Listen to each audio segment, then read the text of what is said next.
Shabbat Shalom, and a big mazel tov to Zachary, who did an amazing job today.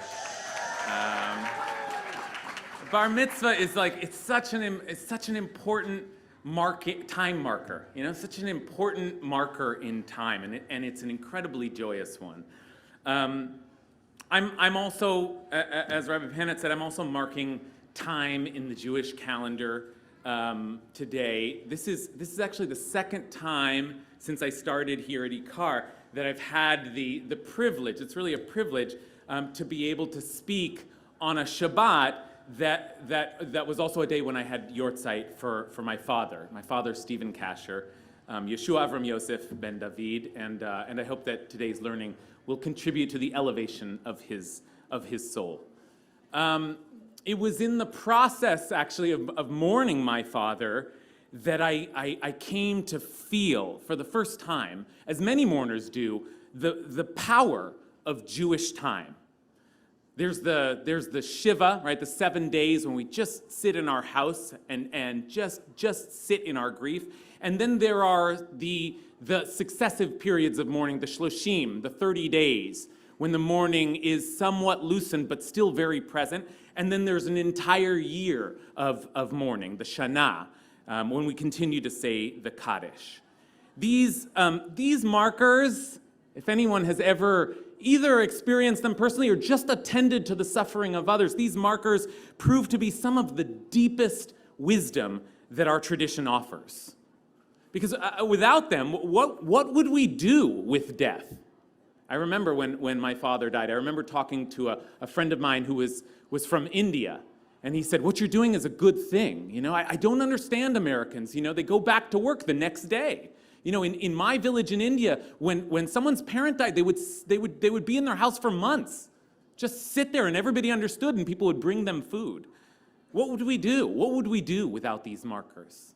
We would be adrift in our grief, adrift in time." These customs, these marking points, they hold our grief, and then they slowly bring us back into the world. And that takes a full year. And then there is the Yartzeit, this day of observance that once a year, this portal that we have to step back in and check in with our loss. There are various practices on the Yortzeit, various laws and customs for observing a Yortzeit. There's Kaddish. We say Kaddish again on the Yortzeit, do a whole year of it, but then check in and say Kaddish again. There's the lighting of the Ner Neshama, the candle. Some people fast on the Yortzeit. Some people feast on the Yortzeit. Different ways to celebrate. We come from a Hasidic tradition, so we have a big meal. And people give tzedakah often, give money in honor, in memory of the departed. I have a custom of learning one volume of Mishnah in depth. The Mishnah is the first kind of great code of the rabbis put together in the 2nd century, and there's the custom to learn. It's common to learn Mishnah in memory of the departed because the word Mishnah is made up of the same letters as the word Neshama, which is the word for soul. So we learn Mishnah. It doesn't really matter what the topic often has nothing to do with, but we learn Mishnah because there's some sort of configuration of letters that we think is connected to the soul, has elevated the soul. But it's been 22 years since my father died, and the 22nd volume of the Mishnah is Moed Katan, and that's actually one of the primary sources for our mourning laws. Moed Katan is generally about the festival days, not the days that are not holidays, but part of the holiday. We have this during Passover and Sukkot because they are week-long festivals, but only the first and last days are actual observances in the way that we observe Shabbat. So what do you do in the middle? Is that a holiday or not? Well, the answer is that it's still a moed, it is still a holiday, but it's somewhat less. It's katan, right? So do we observe this as a holiday? Do we refrain from work? Somewhat, says the Mishnah. And the general principle there is no, don't do any work if you can avoid it on the whole week of Passover and the whole week of Sukkot, except what you need to do to prevent great loss, great financial loss. So the first example that the Mishnah gives is you can water your plants. Irrigation is permitted during Chol HaMoed, but you can't plow, you can't dig trenches, you can't do real work, but you can do what it takes to make sure that the plants don't die during the Moed. So that's an example. So the Mishnah goes on explaining what you can do, what you can't do, and then in the last chapter, towards the end, we suddenly come upon some of these laws for mourning. And the introduction to those laws is quite startling. Hakoveret meto shlosha yamim kodem l'regel. Someone who buries their dead just 3 days before the holiday, batla hemenu gzerat shiva. Then the shiva is canceled. Okay, they've been observing Shiva for 3 days and it just stops. The holiday comes in and cancels their Shiva and the Shiva is over. This is still true. This is still the way we practice it. In fact, we're even more strict with the entrance of the holiday now. Even if you observe Shiva for just an hour, even if you observe Shiva for just a minute, the holiday comes in and ends the Shiva. And the principle, as the Mishnah goes on, seems to be that the holiday is a communal celebration, and we simply can't, we all have to be together celebrating, we simply can't be running around to different people's shivas and funerals, and that's work that would, if we were attending to it, would distract us from the holiday. So you get to end Shiva early. You get to end Shiva early, but I'll tell you, my experience is that most mourners who have been in this situation don't want to end Shiva early. Right? Most experience this as a bad law, a bad thing, robbing them of their container for grief. Right? They can't be happy on the holiday anyway. They're in their grief. They need to mourn. And then, the Mishnah continues, this law becomes especially strange because this whole thing, this whole holiday coming and ending the Shiva, this isn't true for Shabbat. This isn't true Shabbat. After all, every Shiva is 7 days, every Shiva has a Shabbat, right? So the Mishnah says, Shabbat ola ve'ena mafseket. Shabbat is part of the count of the Shiva. It's part of the days of mourning. It doesn't interrupt. Regalim mafsikin ve'enan olim. But the holidays, they come in and they are not part of the Shiva and they just end it. So now we have two strange features of Jewish time. We have the personal mourning needing to make way for communal celebration. But then Shabbat, the holiest of all days, is a part of the week of mourning. So do we mourn on Shabbat then? No, not exactly. We get up from Shiva, we leave the house, we participate in the communal celebration of Shabbat, but we are still in mourning. Now, how do we do that? Well, the general principle, the law is that we abstain from avilut shebefarhesia. We abstain from practices of mourning that are public. So we don't wear our ripped clothing.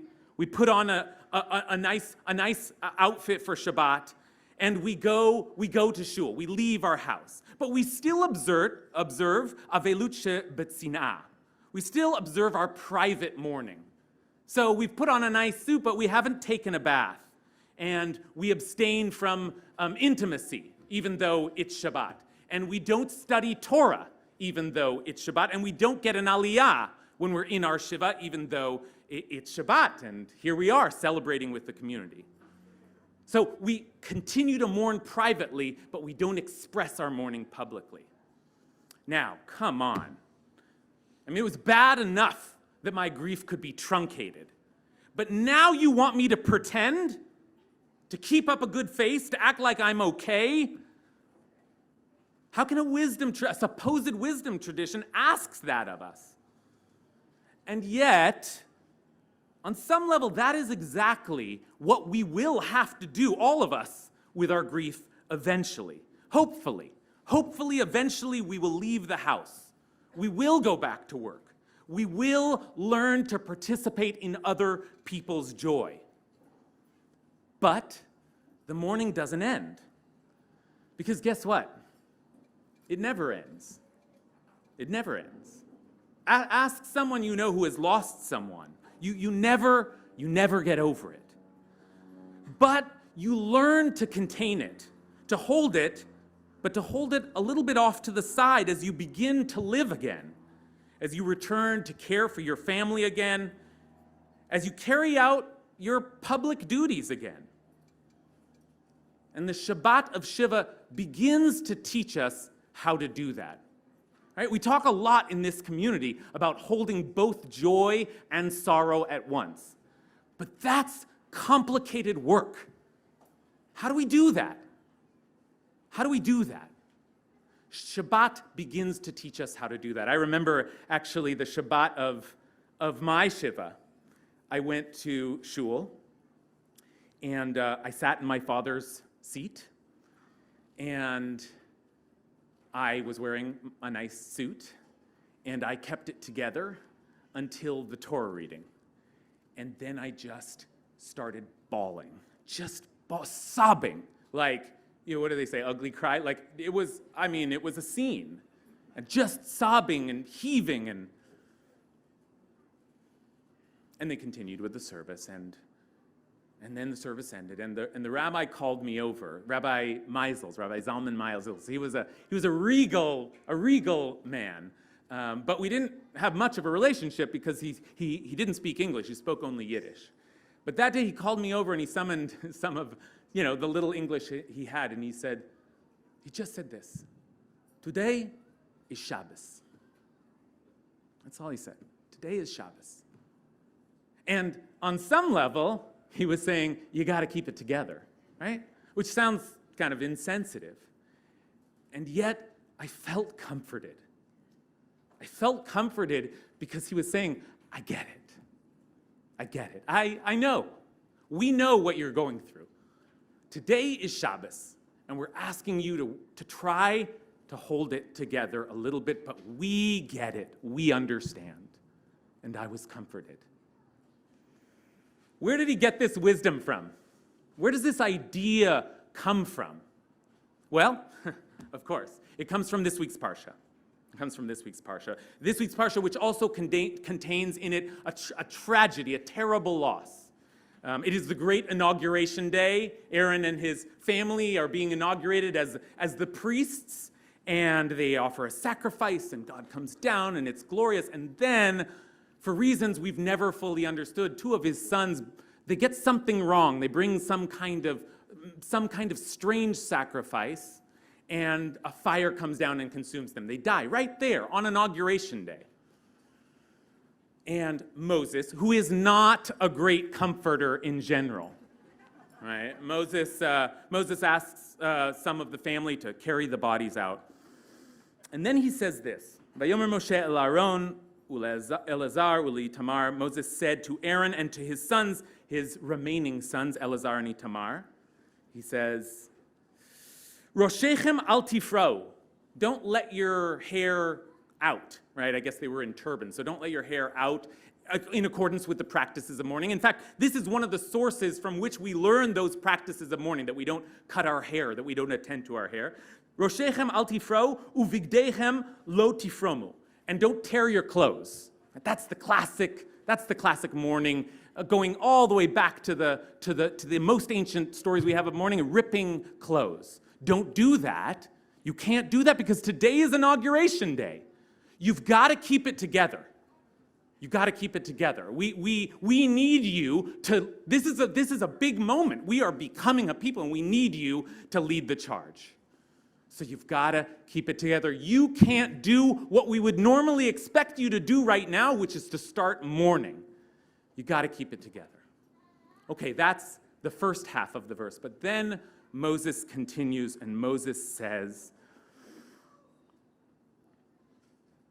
"V'achechem kol beit Yisrael yivku et hasrefa asher saraf Hashem."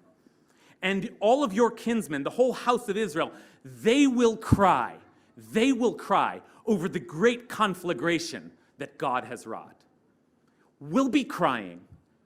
The whole people, we know what happened, and we are crying for you. We will mourn for you. You got to keep it together right now, but we are hurting for you. We know what you are going through. We get it, and we get how hard it is. And that equation, that sort of, you try to come into the space of joy, and we will hold a place for your sorrow. That is a formulation that we see again and again and again throughout Jewish tradition. Right? Most famously, probably in the Jewish wedding, at the breaking of the glass. This most joyous of occasions, and yet, right before it ends, we hold one space for the destruction of the temple, for all of the brokenness in the world, for all of the sorrow that is in the room right now, and I'm sure that there is sorrow in the room right now. I have some, and I know that there is some out there. But today is Shabbos. Today is Shabbos. And on Shabbos, we have little spaces to hold your sorrow. Friday night, after we sing Lechadodi, after we've welcomed in the Shabbat, then we welcome in the mourners. We welcome in the mourners, and there's an acknowledgement. And they come into the room, and we acknowledge them, and we acknowledge their sorrow. And then we bring them into Shabbat. And we do this when we pause in the midst of our joyous singing for the mourner's Kaddish. And we even do it when we pray for healing. We say, Shabbat hi milizok. Shabbat is not a time when we want to be thinking about what we need, about the healing that we need. Shabbat, we should be content, but we can't stop ourselves. We know that people in our community are suffering, and we have to cry out. For just a second. For just a second. Right? We hold these little spaces for sorrow in the midst of our joy, so that those who are in sorrow can hold some space for our communal joy. That's Jewish wisdom. That's the wisdom that I inherited from my father. My father is the one who inducted me into the wisdom of Jewish time, and my observance of Jewish time has connected me to all of you, and I need you to observe my sorrow. I need you to say Kaddish. I need you to hear this Torah that I studied in honor of my father. I need you to get back to life. So today is Shabbos, and I am happy. Today is Zach's bar mitzvah, and I am happy. And today is also my father's yortzeit. And you all, just now, have held some space for my sorrow. And I thank you for that. And I think my father would thank you for that as well. Shabbat shalom.